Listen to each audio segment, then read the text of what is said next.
الحمدللہ وعدہ والصلاة والسلام علی من لا نبی بعد اما بعد۔ رسول اللہ صلی اللہ علیہ وسلم کا فرمان ہے، آپ نے فرمایا الدعاء هو العبادہ، فرمایا کہ دعا عبادت ہے۔ حقیقت یہ ہے کہ اگر آپ دین اسلام کا بغور جائزہ لیں تو یہ پورا کا پورا دین آپ کو دعا نظر آئے گا۔ مثلا نبی علیہ الصلوۃ والسلام کی زندگی، آپ گھر میں داخل ہوتے ہیں تو پہلا کام کیا کرتے ہیں؟ دعا کرتے ہیں۔ جب گھر سے باہر نکلتے ہیں دعا کرتے ہیں۔ آپ مسجد میں جاتے ہیں دعا کرتے ہیں۔ مسجد سے باہر نکلتے ہیں دعا کرتے ہیں۔ آپ بستر پر جاتے ہیں دعا کرتے ہیں۔ حتیٰ کہ حضرت عائشہ صدیقہ مطہرہ رضی اللہ تعالیٰ عنہ بیان کرتی ہیں کہ جب نبی علیہ الصلوۃ والسلام بستر پر اپنی کروٹ کو بدلا کرتے تھے تو اللہ کے رسول صلی اللہ علیہ وسلم دعا کیا کرتے تھے۔ وجہ کیا ہے؟ الدعاء هو العبادہ، دعا عبادت ہے۔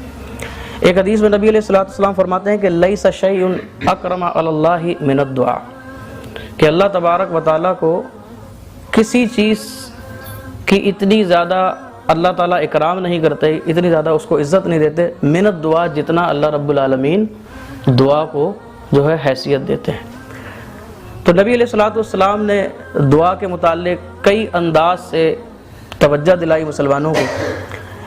ایک حدیث میں رسول اللہ صلی اللہ علیہ وسلم بیان فرماتے ہیں کہ ان اللہ حی کریم یستحی اذا رفع الرجل الیہ یدیہ ان یردہما صفرا خائبتین، فرمایا کہ اللہ تبارک و تعالیٰ بڑا حیا والا ہے اور بڑا کریم ہے، بڑا بزرگ ہے۔ اللہ تعالیٰ کو اس بات کے اوپر حیا آتی ہے کہ بندہ اس کی طرف اپنے دونوں ہاتھوں کو اٹھائے اور اللہ رب العالمین اس کے دونوں ہاتھوں کو خالی ہاتھ لوٹا دے۔ تو اللہ تبارک و تعالیٰ کو اس بات کے اوپر حیا آتی ہے۔ اب جو بندہ بھی دعا کی اہمیت کو سمجھتا ہے اور اپنے رب کے آگے روتا ہے، گڑ گڑاتا ہے، اپنے رب کو پکارتا ہے، تو یقینی بات ہے کہ اللہ رب العالمین اس کی دعاؤں کو یقینی طور پر سنتا ہے۔ اگر آپ اپنے اسلاف کا مطالعہ کریں، اٹھا کر دیکھیں تو انہوں نے اللہ پر بھروسہ کرتے ہوئے اللہ سے دعا مانگی، اپنے مسائل کو اللہ کے آگے رکھا، اللہ رب العالمین نے ان کو دنیا کے اندر من و عن عطا فرما دی۔ مثلا مسند احمد کے اندر حدیث آتی ہے کہ ایک دن جناب ابو سلمہ رضی اللہ تعالیٰ عنہ آپ گھر کے اندر تشریف لائے اور آ کر کہا اپنی بیوی ام سلمہ رضی اللہ تعالیٰ عنہ سے، کہا کہ آج مجھے اللہ کے رسول صلی اللہ علیہ وسلم نے ایسی دعا سکھائی ہے کہ کسی بندے کے اوپر کوئی تکلیف آئے، اس کا کوئی نقصان ہو جائے، وہ کسی پریشانی کے اندر ہو اور اس پریشانی کی وجہ کیا ہے کہ اس کا نقصان ہو گیا ہے، چاہے مالی نقصان ہے چاہے جانی نقصان ہے، اس نقصان کے اوپر سب سے پہلا کام کیا کرے؟ صبر کر لے، نمبر 1۔ نمبر 2، اس صبر کے بعد اللہ تبارک و تعالیٰ سے دعا کرے، اللہ سے کہے ان للہ و انا الیہ راجعون، اللہم اجرنی فی مصیبتی و اخلف لی خیرا منہا، کہ بے شک یہ اللہ کی طرف سے تھا اور اللہ کی طرف ہم سب نے پلٹ کر جانا ہے۔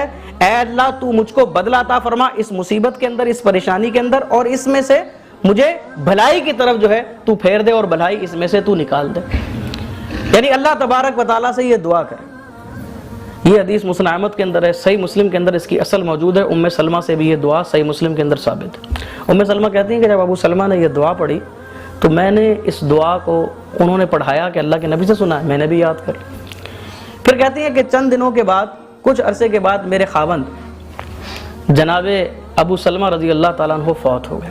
کہتے ہیں جب وہ فوت ہوئے تو رسول اللہ صلی اللہ علیہ وسلم نے دعا سکھائی تھی، میری زبان سے بے ساختہ یہ الفاظ نکلے ان للہ و انا الیہ راجعون، اللہم اجرنی فی مصیبتی واخلف لی خیرا منہا، کہتی ہیں الفاظ نکلے۔ پھر کہتی ہے کہ میں سوچ میں پڑ گئی کہ نبی صلی اللہ علیہ وسلم نے تو یہ بیان کیا ہے کہ جو بندہ نقصان کے اوپر صبر کرتا ہے اور پھر یہ دعا کرتا ہے، اللہ تعالیٰ اس کو دنیا کے اندر اس سے بہتر عطا فرما دیتا۔ تو میں یہ سوچ میں پڑ گئی کہ ابو سلمہ تو بڑا نفیس، بڑی نرم طبیعت کا بندہ تھا اور صحابی رسول تھا، دنیا کے اندر صحابی رسول سے بڑھ کر کچھ ہو سکتا؟ تو میں یہ سوچ رہی تھی کہ اس سے بڑھ کر کیا ہوگا، لیکن چونکہ اللہ کے نبی نے دعا سکھائی تھی میں نے اس دعا کو پڑھ لیا۔ کہتی ہیں کہ پھر میری عدت گزر گئی، اور جب میری عدت گزری تو ایک دن کا وقت تھا، میرے دروازے پر دستک ہوئی، میں نے پوچھا کون؟ جواب آیا جناب محمد رسول اللہ صلی اللہ علیہ وسلم۔ میں نے دروازہ کھولا، اللہ کے رسول صلی اللہ علیہ وسلم کو بٹھایا۔ نبی علیہ الصلوۃ والسلام نے کہا کہ ام سلمہ میں آپ سے نکاح کرنا چاہتا ہوں۔ میں نے کہا یا رسول اللہ صلی اللہ علیہ وسلم میں ایک بڑی عمر کی عورت ہوں، تو میں نے عذر رکھا۔ نبی علیہ الصلوۃ والسلام نے کہا کہ ام سلمہ اگر آپ کی عمر زیادہ ہے تو میری بھی عمر کوئی کم نہیں ہے۔ کہتی میں نے دوسرا عذر یہ رکھا، اللہ کے نبی میرے بچے ہیں۔ نبی صلی اللہ علیہ وسلم نے کہا کہ ام سلمہ جو تمہارے بچے ہیں وہ میرے بھی بچے ہیں، اس لیے کہ نبی اپنی امت کا روحانی باپ ہوتا ہے۔ تو کہا جو تیرے بچے ہیں وہ میرے بچے ہیں۔ میں نے کہا اللہ کے پیغمبر صلی اللہ علیہ وسلم میں تھوڑی سخت طبیعت والی خاتون ہوں، کہیں ایسا نہ ہو جائے کہ میں جانے انجانے میں آپ کی شان کے اندر کوئی سخت بات کہہ بیٹھوں، اللہ تعالیٰ میرے اعمال کو برباد کر دے۔ نبی صلی اللہ علیہ وسلم نے کہا ام سلمہ مجھ سے شادی کر لو، اللہ تعالیٰ تمہاری سختی کو بھی ختم کر دے گا۔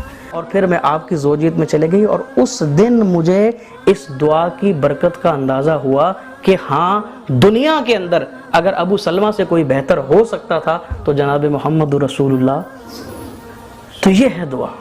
حضرت ابو ہریرہ رضی اللہ تعالیٰ عنہ بیان فرماتے ہیں، مسند احمد کے اندر حدیث مشکات کے اندر صاحب مشکات لے کر آئے، حضرت ابو ہریرہ کہتے ہیں کہ دخل رجل علی اہلہ فلما رأى ما بهم من الحاجہ، کہتے ہیں کہ ایک شخص اپنے گھر کے اندر داخل ہوا اور اس نے اپنے گھر والوں کو حاجت مند پایا۔ بیوی بھوکی تھی، بچے بھوکے تھے، یہ بیچارہ بڑی محنت کی، اس نے دوڑ دھوپ کرنے کے بعد جب گھر آیا تھکا ہارا تو خالی ہاتھ آیا، اور جب بیوی کو بھوکا دیکھا، بچوں کو بھوکا دیکھا، حدیث کے الفاظ ہیں کہ دل برداشتہ ہو گیا، خرج الی البریہ، گھر سے دل برداشتہ ہو کے نکل گئے، بچوں کی بھوک نہ دیکھی گئی۔ کیا خیال ہے کہ اگر آج ہم اپنے گھر کے اندر آئیں اور ہماری بیوی بھوکی ہو، بچے بھوکے ہوں، اور ہم نے بڑی کوشش کی ہو، تو اس وقت کیفیت کیا ہوتی ہے ایک باپ کی، اس کی فیلنگز کیا ہو؟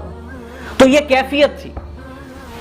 خرج الی البریہ، گھر سے باہر نکل گیا، اس کی بیوی صاحبہ بڑی صابرہ تھی، اس نے دیکھا کہ خالی ہاتھ آیا ہے، اس نے بچوں کو تسلی دینے کے لیے، کیونکہ بچے جب باپ آیا تو خالی ہاتھ تھا، لوٹ گیا تو بچے ماں کی طرف دیکھ رہے ہیں، اس نے کیا کیا کہ چکی لی، چکی کو صاف کرنے لگی، اور جیسے اس کو رکھا جاتا ہے اس چکی کے اوپر اس نے اس کو رکھ دیا، اور پھر تنور کی طرف گئی، اس میں جا کے لکڑیاں ڈال دی، اور لکڑیاں ڈالنے کے بعد اس کے اندر آگ لگا دی، اور حدیث کے الفاظ ہیں کہ جب چکی کو اس نے رکھا تھا تو وہاں اس نے اللہ تعالیٰ سے دعا کی، اللہم ارزقنا۔ کیا دعا کی؟ بولے ہیں کتنی چھوٹی سی دعا ہے اور کتنی آسان ہے، اللہم ارزقنا، اے اللہ ہم کو روزی عطا فرما دے، بس یہ کہا ہے۔ تنور کی طرف گئی تھی، وہاں آگ لگائی، واپس پلٹ کر جب چکی کے پاس آئی، کیا دیکھتی ہے کہ وہ چکی آٹے سے بھری ہوئی ہے، وہ اس کو چلاتی، اس میں سے آٹا نکلتا، بڑی خوش ہوئی۔ حدیث کے الفاظ ہیں ذہبت الی التنور، تنور کی طرف دوڑتی بھی گئی، کہیں ایسا نہ ہو کہ اس کی آگ بجھ جائے۔ آٹے کا بندوبست ہو گیا، اب آٹا گوندھ کے روٹی پکانی ہے۔ جب تنور کی طرف گئی، کیا دیکھتی ہے کہ تنور کے اندر روٹیاں پہلے سے لگی ہوئی، روٹیاں پہلے سے لگی ہوئی، بڑی خوش ہوئی۔ چکی آٹے سے بھری ہوئی، روٹیاں لگی ہوئی، روٹیاں کو اتارا، خود بھی کھایا، بچوں کو بھی کھلایا۔ تھوڑی دیر کے بعد خاوند جب گھر آیا، اس نے دیکھا اتنی روٹیاں تیار، چکی سے آٹا نکل رہا، اس کو چلاتے ہیں تو آٹا نکل رہا۔ جب میں یہاں سے چلا گیا تھا تو تم نے میرے بعد یہاں کس کو کھایا؟ یہ بالکل وہی سوال ہے جو حضرت مریم علیہ السلام کے پاس بے موسم کے پھل جب حضرت زکریا علیہ السلام نے دیکھے تو انہوں نے کہا تھا کہ تم نے کس کو پایا؟ یہ سوال کیا تھا کہ یہ تیرے پاس جو پھل آتے ہیں یہ پھل کہاں سے آئے ہیں؟ انہوں نے کیا کہا تھا؟ قالت، وہ بولی تھی، ہوا من عند اللہ، یہ میرے رب کے پاس جواب دیا۔ اس نے کہا کہ تم تو چلا گیا تھا خالی ہاتھ، میں نے چکی کو رکھا، تنور کے اندر آگ لگائی، اللہ تعالیٰ سے دعا کی، اللہ پر بھروسہ کرتے ہوئے اپنے رب کو پکارا، یہ میرے رب نے دیا۔ بڑا خوش ہوا، کہتا ہے کہ یہ بات رسول اللہ صلی اللہ علیہ وسلم نبی علیہ السلام کے پاس آیا کہ یا رسول اللہ، عجیب بات کیا ہوا؟ کہ اللہ کے نبی میں اپنے گھر کے اندر آیا، میں نے اپنے گھر کے اندر آ کر دیکھا کہ میری بیوی بھوکی ہے، بچے بھوکے ہیں، دل برداشتہ ہو گیا، گھر سے باہر چلے گیا۔ میری بیوی نے چکی کو صاف کیا، تنور کے اندر آگ لگائی، اللہ سے دعا کی، اور اللہ سے دعا کرنے کے بعد پھر کیا ہوتا ہے کہ چکی کے اندر آٹا بھر جاتا ہے اور تنور کے اندر روٹیاں لگ جاتی ہیں۔ یہ ساری بات، سارا قصہ سنایا۔ جب بندہ بڑا سادہ تھا، ساری بات کرنی تھی، ایک کام اس نے کیا تھا جو اللہ کے نبی کام یہ کیا تھا کہ وہ چکی اس نے چلا کر دیکھی، جتنا چکی چلاتے ہیں آٹا نہیں ہوتا ہے۔ سادہ بندہ تھا، اس نے چکی کو اٹھا کر دیکھا، دیکھیں تو صحیح آٹا آ کہاں سے، بس یہ سادگی تھی کہ آٹا کہاں سے آ رہا ہے.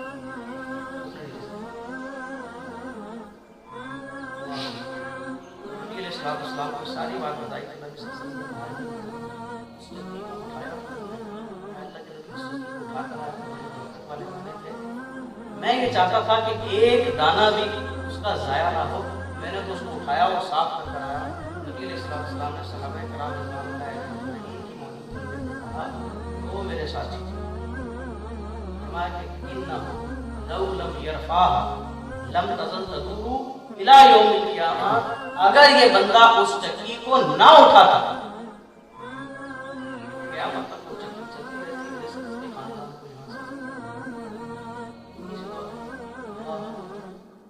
میرے بھائی کو دعا آپ ہی مانگو، دعا ہم بھی مانگو، لیکن حقیقت یہ ہے کہ ہماری دعاؤں کے اندر اخلاص، اپنی دعاؤں کے اندر اس اخلاص کو پیدا کریں. اللہ رب العالمین کو بھروسہ کریں، اپنے رب سے مانگیں، دعا کریں. انشاءاللہ جو رب ہمارے اسلاف کا رب تھا وہ میرا اور آپ کا رب ہے.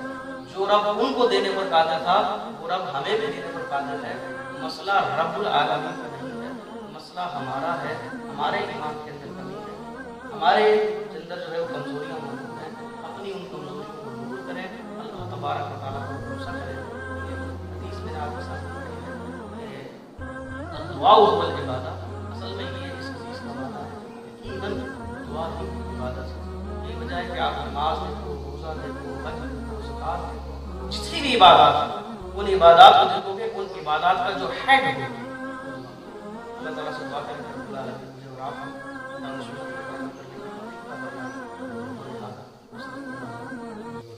قل إن كنتم تحبون الله فاتبعوني